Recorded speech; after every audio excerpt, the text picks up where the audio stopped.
overcome by a chlorine leak. For the latest, we go to Rita Williams, who is on the scene in San Francisco with a live report. Rita. Elaine, it was a red alert. 10 ambulances, every available police officer in the Richmond district, firefighters and members of the hazardous materials team all rushed to the city-owned Rossi pool on Arguello Boulevard at Anza Street about 5 o'clock this evening. The reason? Swimmers overcome by a chlorine gas leak.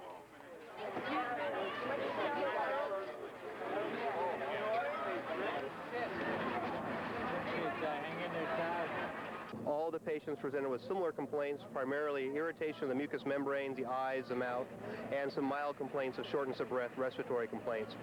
Paramedics worked quickly to determine who was most seriously hurt. Those complaining of shortness of breath were given oxygen at the scene. Ambulances transported 22 people to 5 San Francisco hospitals for treatment. Only one adult, the lifeguard, went to the hospital. The rest were children from 10 to 17 years old. I saw some people, they were coughing, spitting, and a couple of them threw up. Apparently, this is what happened. About 60 youngsters were in the pool this evening practicing as they do every day after school for the swim team called the Rossi Squids. Suddenly, a pump inside this shed started spewing chlorine gas over the top of the deep end of the swimming pool before an engineer could stop it. Apparently the chlorinator, whatever that is, was leaking, and he shut it off. They said within 3 to 5 seconds of the leak, he was able to shut it off. The lifeguard yelled chlorine leak, but the kids were in the water, so I sounded the horn, and they stopped, and I told them to get out. There's a gas leak. And basically, they just got out right away. But some of the swimmers most seriously affected ran through the gas cloud as they hurried out of the building. I started smelling this funny gas. I got a phone call about 5:15 from one of her friends who saw it either on radio or television. She said, you know, that there was a chlorine leak and to get down there right away. The 2 kids were critically injured. So I was really frightened. I was so scared. And when I got here, I was, you know, just happy to see that she was fine. I'm feeling okay. I just have a little headache right now. Several hours after the incident, paramedics continued to observe about 2 dozen of the young swimmers as they kept them warm with hot packs and blankets inside a nearby apartment garage. Those youngsters left with their parents and did not go to the hospital. But of the 22 who earlier were taken in ambulances, tonight 10 of them remain hospitalized, most just for observation. But we're told 2 of those, a 41-year-old man and an 8-year-old boy, tonight are listed in serious condition. We're told they're suffering from respiratory distress.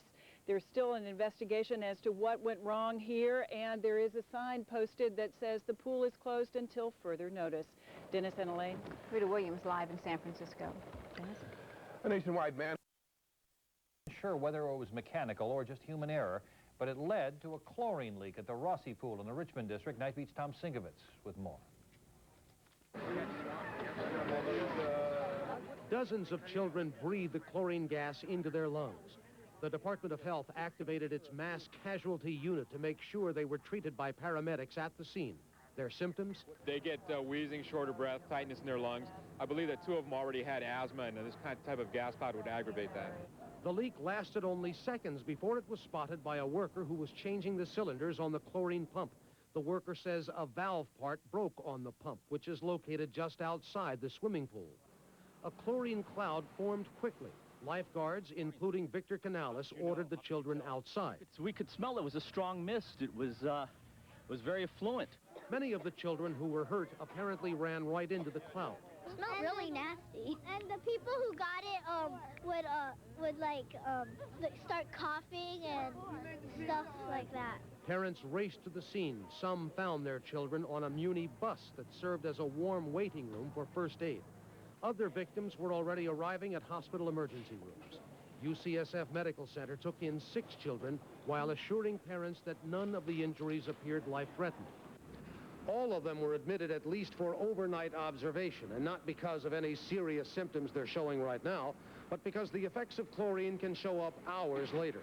Rossi Pool might be closed for at least a day while investigators determine whether equipment failure or human error caused the leak. Tom Sinkovitz, News Center 4, on the Night Beat. The maintenance worker who FBI had planned to add the name of Glenn Rogers to its 10 most swimming pool. Dozens of children were taken away from Rossi Pool in the Richmond district, coughing and choking from the gas. And tonight, more than a dozen children are still in San Francisco hospitals. Channel 7's Dan Ashley is live tonight at UCSF Medical Center with more on this. Dan? Well, Richard, I'm told that 9 children were brought by ambulance to this hospital tonight. 4 remain in serious condition in the pediatric intensive care unit. The other 5 are being held overnight in another ward for observation.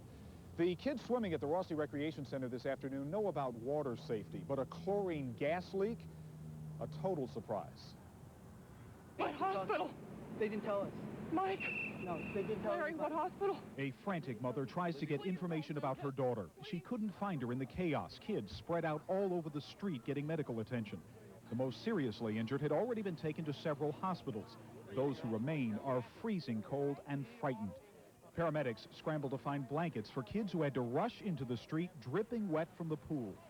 This youngster needed oxygen. He was still wearing his swim cap and goggles.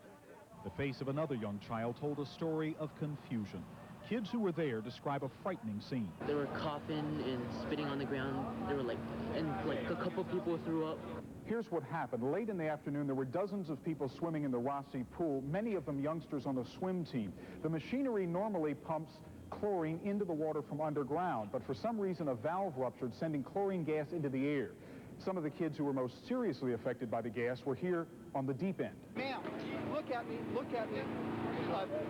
The children are going to be all right. Authorities try to comfort anxious parents, but they are worried for good reason. Exposure to chlorine gas can cause serious injury. Do we have a second one? Guys, make a little straight. Parents began to get word about what happened and came to find their children. What really frightened us, we saw the helicopter above. And we saw these lights, and I said, oh, my God. I said, it's probably going to, a lot worse than what we heard. But thankfully, it was not that bad for this family. Janice's 12-year-old daughter was okay, but many of her friends were not. They couldn't breathe, so they had masks, oxygen masks on their face. And some of them, had asthma, so they had a lot of trouble breathing. Now, young Lauren, who you just saw there, did have a headache and complained of a stomach ache, but respiratory problems can be very serious. Today, people complained of wheezing, shortness of breath, an achiness in the throat and watery eyes, but paramedics say, fortunately for most of the kids, the exposure to chlorine gas was very brief. Reporting live in San Francisco, Dan Ashley, Channel 7 News Tonight. I know it's probably a little early, but have they got any indication of what went wrong? Well, Richard, obviously it was some sort of a mechanical failure. The valve or the pipe that broke and put that chlorine gas into the air failed for some reason. On everything we've talked about tonight. I know that this is supposed to be over with, but I wanted to use this as a letter to the editor from yesterday. Men, they're very warm to the police force. Well, another local city tries a balancing act in an attempt to protect its truly historic homes. These stories and all the day's news on this Tuesday, February 16th, 1999. Live from Bay. Emotional thank you to a local legislator who managed to cut through. Ordinance tonight, which if approved would put Walnut Creek at the head of the pack. Similar to an ordinance the county supervisors passed last December, this proposal limits tobacco advertising and seeks to end the easy access to cigarettes by teenagers. Mary DeWan reports. Self-service cigarette displays like this one may soon be under lock and key if Walnut Creek approves a no tobacco youth ordinance, keeping cigarettes away from teen smokers like Leo Rudnitsky. I'm a smoker. I wish I could quit, but it's kind of hard quitting, so I think it's a good idea passing the ordinance. The tobacco industry saturates our communities with advertising, trying to lure our youth into smoking.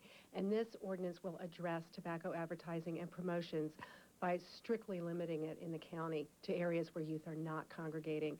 And the other issue that it addresses is youth access to tobacco products. The proposed no tobacco ordinance would forbid advertising near schools and any sale of cigarette brand gear to minors. Would also fine merchants who sell cigarettes to minors. Monica Cervantes. I don't think I'd feel right keeping it because $100 nowadays. Or tobacco industry gets hammered by teens. The police are seeing what I could do, and if they can't do anything, then donating it somewhere, because I don't think I'd feel right using it for my own personal gain. Interesting. From Pontiac GTO.